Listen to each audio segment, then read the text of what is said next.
Bonjour à tous, bienvenue sur Psychobrio. Donc aujourd'hui, nous allons passer à la dernière partie de ma série de 4 vidéos sur la violence émotionnelle. Donc précédemment, on a vu qu'est-ce que c'était que la violence émotionnelle, on a vu les différents signes qui peuvent nous aider à déterminer si nous sommes victimes de violence émotionnelle. Des signes tels que euh, les gens qui font preuve de violence émotionnelle ont des attentes irréalistes envers nous.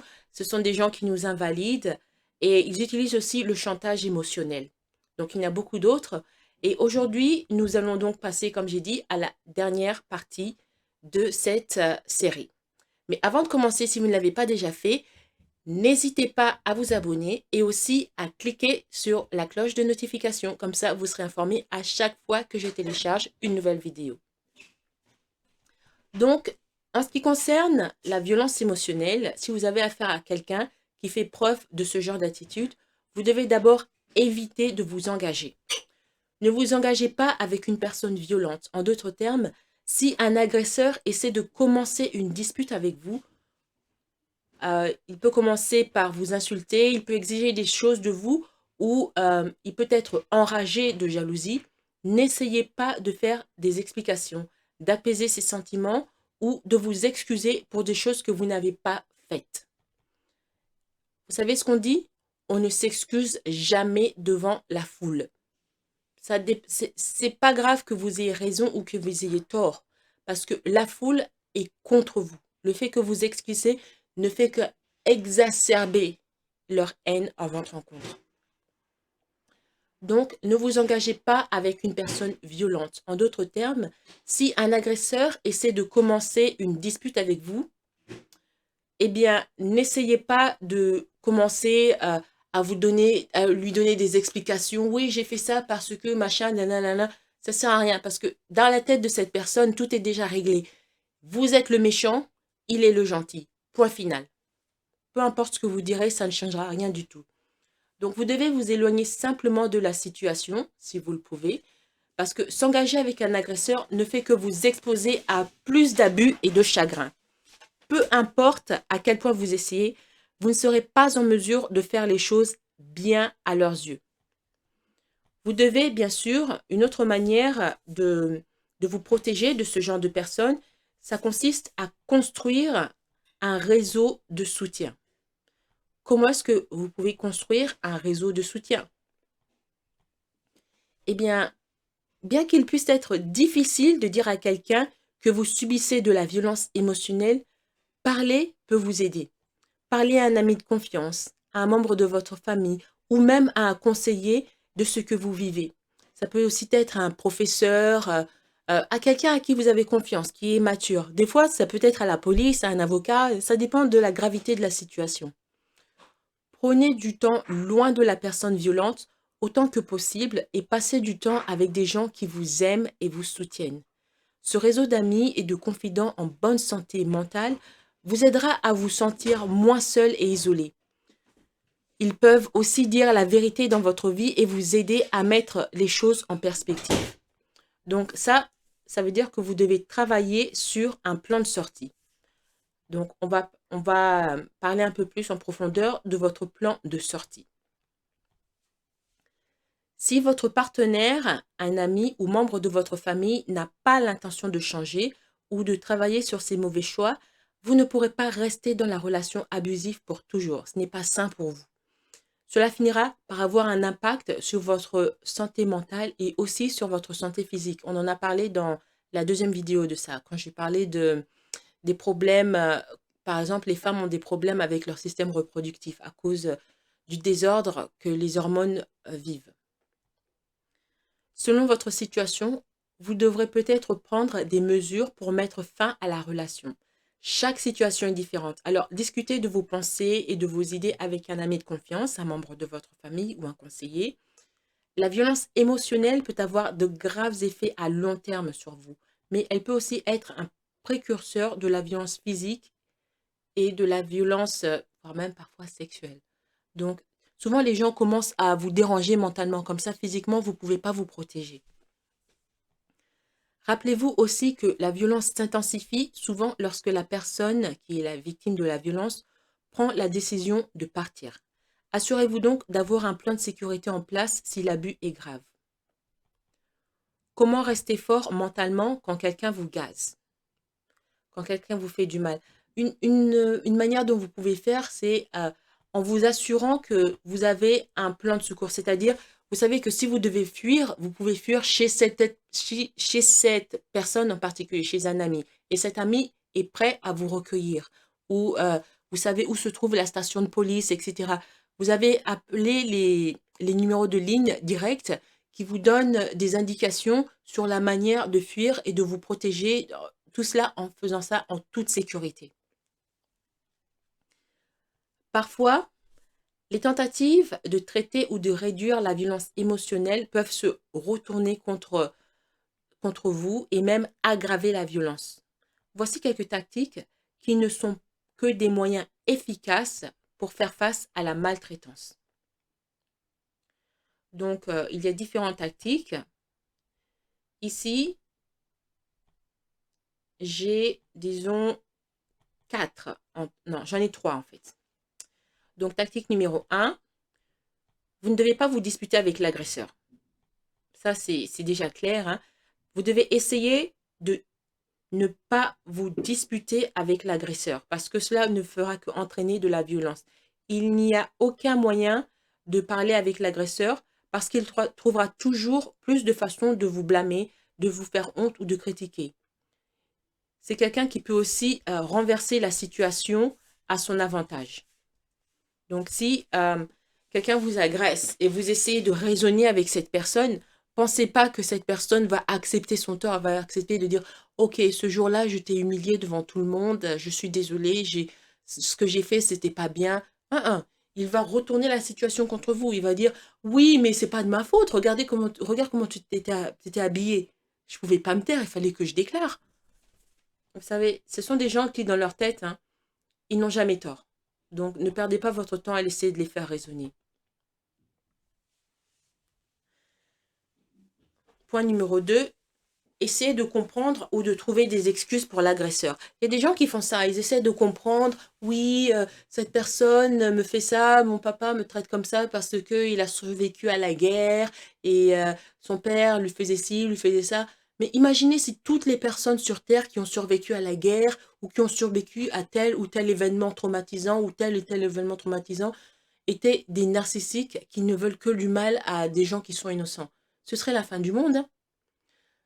Si cette personne vous traite de la manière dont elle vous traite, c'est parce qu'elle a choisi. Il y a d'autres personnes qui ont vécu exactement la même situation et qui ont pris une voie différente, une voie pleine d'amour et d'harmonie pour vivre avec les autres en paix. Mais eux, ils ont choisi une voie où il n'y a que de la traîtrise et de la malice. C'est un choix qu'ils ont fait. Personne ne les a forcés à prendre ce choix. C'est eux qui l'ont fait. Il n'y a pas d'excuse que, oh, il y a 20 ans, il y a 30 ans, ça s'est passé comme ça. Quand j'étais enfant, on m'a fait ça. Ok, c'est triste, c'est désolant. Mais quand une personne vient d'un système qui l'a traumatisé, c'est sa responsabilité à elle de se soigner, d'aller voir un thérapeute, enfin un thérapeute, un psychologue, enfin un spécialiste de la santé mentale, quelqu'un qui va les aider. S'il ne prend pas cette responsabilité, c'est aussi sa responsabilité d'en subir la conséquence. Et les conséquences, ça peut être vous, vous décidez de vous barrer. Et vous dites, non, j'en ai trop, j'en ai ma balle, je me barre. Ça, c'est la goutte d'eau qui fait déborder le vase. Je ne peux plus rester, je dois sauver ma vie, je dois sauver ma santé mentale. Donc, chacun doit prendre la responsabilité de sa propre vie. Personne ne force quelqu'un à faire du mal aux autres. Et commencer avec des excuses, oh, parce que quand j'étais enfant, on m'a fait ça, ça, ça. Quand j'étais... Vous savez, il y a des tas de gens, je ne veux pas diminuer la peine que ces gens-là ressentent, mais il y a des tas de gens qui sont passés par ce genre d'horreur, mais ils ont choisi un tout autre chemin. Un chemin qui est beaucoup plus paisible, qui montre plus d'amour envers autrui. Donc, c'est une responsabilité qu'ils doivent assumer. Donc, si vous trouvez des moyens de sympathiser ou de minimiser les actions d'un agresseur, cela ne pourra que rendre la situation beaucoup plus conflictuelle, beaucoup plus difficile. Et enfin, le point numéro 3, certains tentent d'apaiser l'agresseur. Apaiser l'autre personne peut sembler être une forme de calmer la situation, mais cela a tendance à se retourner contre vous à long terme et peut servir à permettre d'autres abus, à ouvrir la porte pour d'autres abus. Au lieu d'essayer de changer vous-même ou vos comportements en fonction des caprices de l'agresseur, concentrez-vous sur l'établissement de limites claires et évitez de vous engager avec eux si possible. Écoutez, là je parle d'un agresseur qui n'est pas un enfant. Vous n'avez pas affaire à quelqu'un qui a 4 ans que vous devez apaiser. Généralement, ce sont des adultes. Ils ont vécu 20 ans, 30 ans, 40 ans de leur vie. Ils savent ce qu'ils font. Je ne parle pas de personnes qui sont schizophrènes. Là, ils ne contrôlent plus leur cerveau. Ça, ce n'est plus de leur faute. Mais là, je parle d'une personne qui sait ce qu'il fait. Il a choisi cette voie, il a choisi cette direction dans sa vie, il a choisi de vous oppresser. Donc, vous, être là, essayer de les apaiser, de les calmer, de les attendrir, c'est une perte de temps. Une fois encore, je dis, regardez ma vidéo sur les paramètres par défaut. Si vous êtes un être cher, je veux dire, si vous ou un être cher dans votre vie vous fait du mal, vous devez être capable de vous protéger.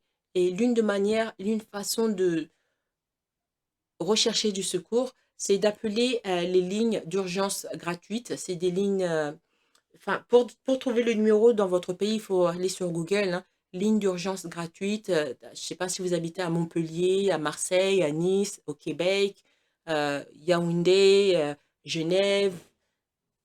Il y a ce genre de ligne, mais vous devez aussi faire l'effort de faire vos propres recherches selon la localité où vous vivez. Si vous avez été victime de la violence émotionnelle, il y a quelque chose que vous pouvez faire pour aider dans le processus de guérison. D'abord, il faut reconnaître l'abus. Il faut reconnaître que vous avez été abusé. Le comportement que cette autre personne a eu envers vous, ce n'est pas un comportement normal. Donc, vous devez arrêter de minimiser ou même de nier l'abus et d'admettre que cela s'est produit afin que vous puissiez commencer à guérir. Engagez-vous à mettre fin au cycle de la violence émotionnelle. Engagez-vous à vous en tenir au processus de guérison, peu importe le temps que cela vous prendra, car vous en valez la peine et vous méritez de vivre une vie heureuse. Vous devez avoir de la compassion pour vous-même. Rester dans ce genre de situation toxique, c'est destructeur. C'est comme si vous exposez à des rayons de soleil négatifs qui vont vous provoquer, vous donner le cancer ou des choses comme ça.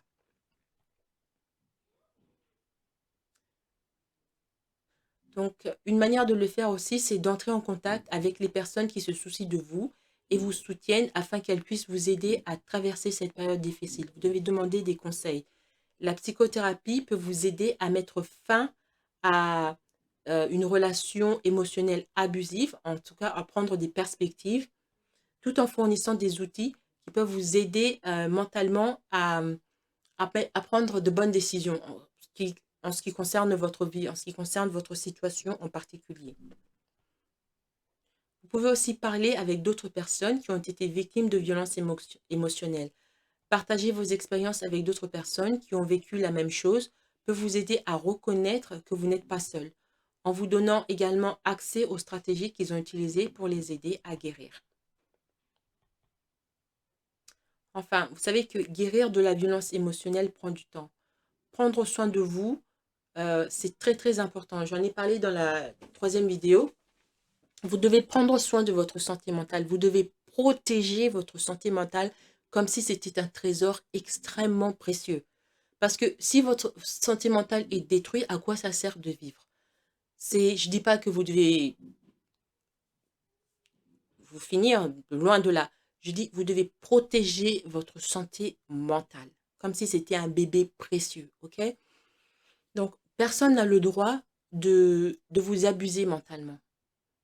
Donc, s'il le faut, il faut appeler la police, voir un avocat. Dans les cas extrêmes, c'est ce que certaines personnes font.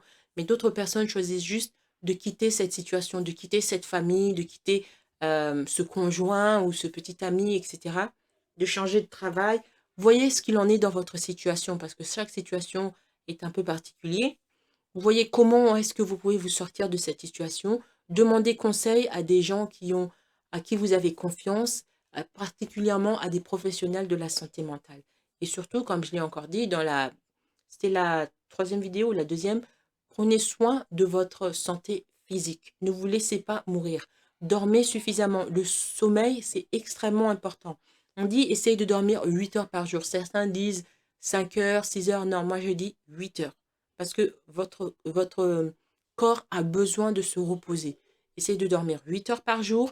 Buvez beaucoup d'eau, autant que vous pouvez. Mangez beaucoup de végétaux, des trucs verts, des légumes, des soupes, des salades, des trucs comme ça. Ça va régénérer votre corps de manière positive. Faites de l'exercice. Tout le monde n'a pas les moyens d'aller à la gym.